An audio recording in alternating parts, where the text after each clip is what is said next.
Sallallahu ala Muhammad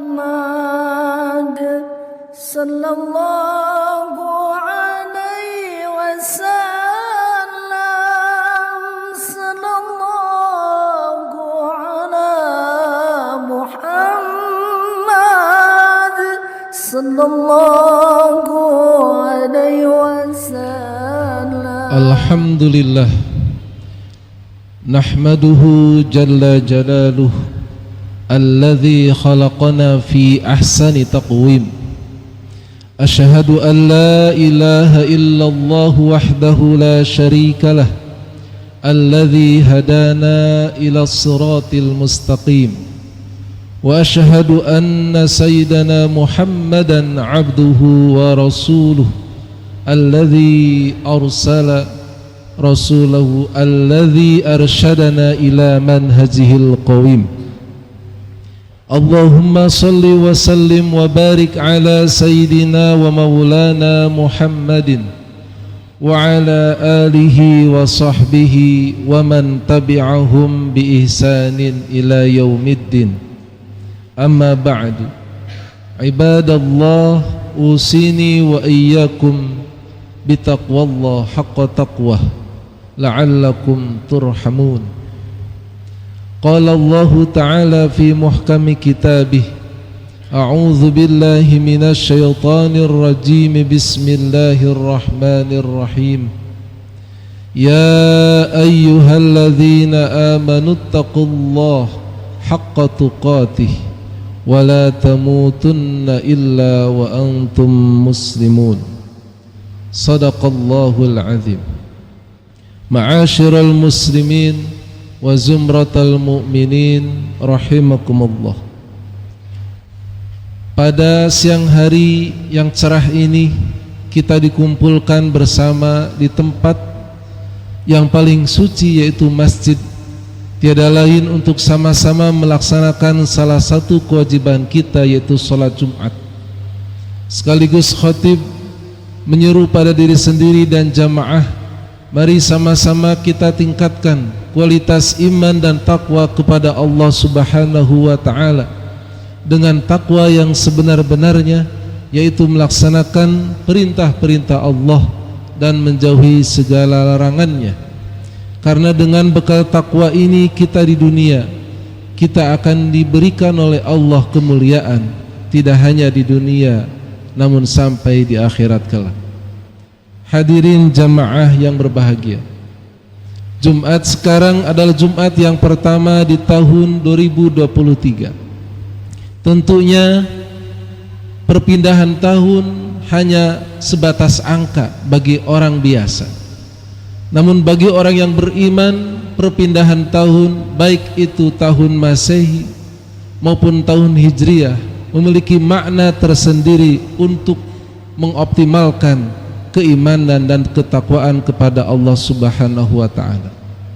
Apalagi kita telah diberikan oleh Allah fasilitas tidak hanya harta, fasilitas tidak hanya jabatan, tidak hanya rizki berupa gaji, berupa pemasukan harta, namun fasilitas kesehatan, fasilitas anggota tubuh yang itu apabila dikalkulasikan tidak terbanding nilainya dengan harta dunia. Hadirin jamaah rahimakumullah, dalam surat At-Tin ayat 4 Allah Subhanahu wa ta'ala berfirman, a'udzu billahi minasy syaithanir rajim, bismillahirrahmanirrahim. Laqad khalaqnal insana fi ahsani taqwim, thumma radadnahu asfala safilin, illa alladhina amanu wa amilus salihati falahum ajrun ghairu mamnun. Al-ayah. Ayat 4, ayat 5 dan 6 ini surat At-Tin memberikan kepada kita pelajaran penting bahwa Allah Subhanahu wa ta'ala sungguh telah menjadikan kita sebaik-baiknya bentuk dibanding makhluk-makhluk yang lain. Kita telah diberikan kepala yang di dalamnya ada mata, telinga, mulut dan hidung. dan segalanya itu berbeda dibanding makhluk-makhluk yang lain, dan manusia dipilih oleh Allah fi ahsani taqwim dengan tugas tersendiri, yaitu wa ma khalaqtul jinna wal insa illa liya'budun. Dalam surat Az-Zariyat ayat 56 Allah mengingatkan kepada kita, aku tidak menciptakan bangsa jin dan manusia melainkan untuk beribadah kepadaku. Hadirin jamaah salat Jumat rahimakumullah.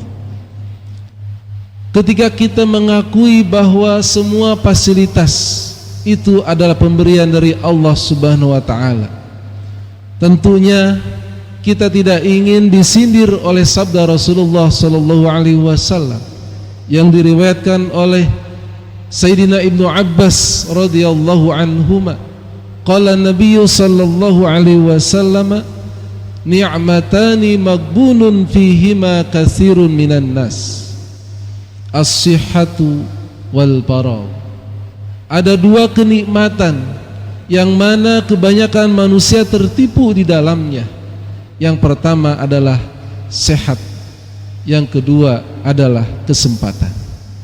Nikmat kesehatan, nikmat kesempatan, keduanya banyak manusia yang tertipu, sehingga ketika merayakan tahun baru mereka bilang sebagai rasa syukur, akhirnya mereka memesan untuk berlibur ria, untuk berpesta pora, padahal itu bukan bersyukur. Banyak yang tertipu dengan nikmat sehat sehingga memanfaatkan kesehatan untuk melalaikan Allah Subhanahu wa taala, dan itu adalah tanda bukan bersyukur melainkan kufur nikmat. Terus bagaimana caranya kita bersyukur kepada Allah dengan kenikmatan tersebut? Yang pertama adalah sebagaimana Imam Al-Ghazali rahimallahu taala dalam kitabnya Bidayatul Hidayah, beliau menyampaikan yang pertama adalah mengakui bahwa semua adalah pemberian dari Allah Subhanahu wa taala. Kalau kita mengakui dengan rendah hati bahwa apa yang telah Allah berikan berupa nikmat tangan, nikmat kaki, nikmat mata dan seterusnya itu adalah dari Allah Subhanahu wa taala, maka kita akan bersyukur kepada Allah. Yang kedua, merawatnya dengan baik, memeliharanya dengan baik, karena semua kenikmatan yang Allah berikan berupa fasilitas anggota tubuh tersebut itu adalah titipan dari Allah Subhanahu wa taala. Layaknya kita diberikan titipan harta oleh seseorang, maka orang yang amanah senantiasa menjaganya dengan baik, senantiasa merawatnya, memeliharanya sesuai dengan titipan orang yang memilikinya. Begitu pula anggota tubuh kita, bahwa semua adalah pemberian dari Allah, maka kita arahkan untuk yang ketiga adalah menggunakannya sesuai dengan tuntunan Allah Subhanahu wa taala. Hadirin jamaah yang berbahagia, setelah kita mengetahui bagaimana mensyukuri anggota tubuh dengan yang pertama adalah mengakui bahwa semuanya adalah pemberian Allah, yang kedua adalah merawatnya dan melihara dengan baik, yang ketiga adalah menggunakannya sesuai dengan tuntunan Allah, maka semua yang kita lakukan adalah dalam rangka bersyukur kepadanya. Tentunya orang yang bersyukur akan ditambah kenikmatan dan keberkahan oleh Allah Subhanahu wa taala. Anggota tubuh yang dilakukan untuk bersyukur, maka tidak akan sulit diajak untuk ibadah. Anggota tubuh yang dilakukan untuk bersyukur tidak akan sulit untuk berzakat, untuk bersedekah, tidak akan sulit untuk menerima nasihat-nasihat yang baik. Namun sebaliknya, apabila dibiasakan anggota tubuh yang Allah berikan ini untuk kufur nikmat, tidak digunakan sebagaimana mestinya, maka akan sulit anggota tubuh ini untuk menerima nasihat-nasihat yang baik, akan sulit untuk diajak beribadah kepada Allah. Hadirin jamaah rahimakumullah. Dalam surat Al-Isra ayat 36, Allah mengingatkan kepada kita, inna sam'a wal basara wal fuada kullu ulaika kana anhu mas'ula. Sesungguhnya pendengaran, penglihatan dan hati semuanya adalah akan dimintai pertanggungjawaban. Tentu saat kita tangan ini bergerak dalam rangka bersedekah, ini akan menjadi saksi nanti di akhirat. Ketika mata kita bergerak untuk membaca Al-Quran, untuk melihat hal yang baik, itu pun menjadi saksi di hadapan Allah. Begitu pula sebaliknya, ketika anggota tubuh ini dilakukan untuk keburukan, maka itu pun akan menjadi saksi di hadapan Allah Subhanahu wa taala. Innallaha sa'ilu hadhil a'dha amma qala sahibuha. Sebagaimana Imam At-Tabari dalam tafsirnya mengatakan, sesungguhnya Allah akan bertanya kepada anggota-anggota tubuh yang kita miliki tentang apa yang telah dilakukannya waktu di dunia. Mudah-mudahan kita diberikan keselamatan oleh Allah Subhanahu wa taala dan diberikan kemudahan untuk bersyukur kepadanya, karena dengan bersyukur nikmat yang Allah berikan ini akan diberikan tambah-tambah keberkahan, tambah-tambah kemuliaan fid dini wad dunya wal akhirah. Amin ya rabbal alamin. A'udzu billahi minasy syaithanir rajim. Bismillahirrahmanirrahim. Man 'amila shalihan min dzakarin aw untha wa huwa mu'minun falanuhyiyannahu hayatan thayyibah wa lanajziyannahum ajrahum bi ahsani ma kanu ya'malun.